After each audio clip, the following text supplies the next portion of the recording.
এদিকে আইন। আমার জীবনে কাম করে অভ্যাস নাই। আচ্ছা এন 3টে মরিচের বস্তা আছে। হ্যাঁ এই যে দোকানটা, এই যে কাছেই তো দিয়ে হ্যাঁ, দেয়। হ্যাঁ, হ্যাঁ, এই দোকানটা আপনি দিবেন 3টে বস্তা, হ্যাঁ। আপনারা 6000 টাকা দেন।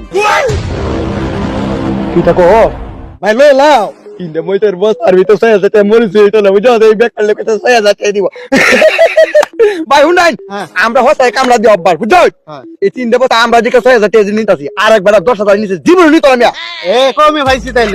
কে দাও ভাই আপনারা দোকান লয়ে হন, হ্যাঁ। টিহাড়ি লয়ে কারে রইছি। আপনি যাবেন আমরা হলি মুইতে বসলে ভাই ধর দে ভাই, হ্যাঁ তোমার মরিচটি 2 পোলা লয়ে যেতেছে গা। হ্যাঁ এই সুরহুলান তোর কথা দিতে কইছে কেন রে? উস্তাদে ও তার মানে হে উস্তাদ তুই সারিঙ্গা হ্যাঁ এই সারিঙ্গার বাচ্চা এই মেয়ে আগলা এই উস্তাদের বাচ্চা কতদিন ধরে চুরি করে তাই এই এই তুই দা আজকে ভিতরে সুরের বাচ্চা আমার ফালা তুই ছুটে গেল আর না হলে আজ মরিস বইরে দিলাম ওই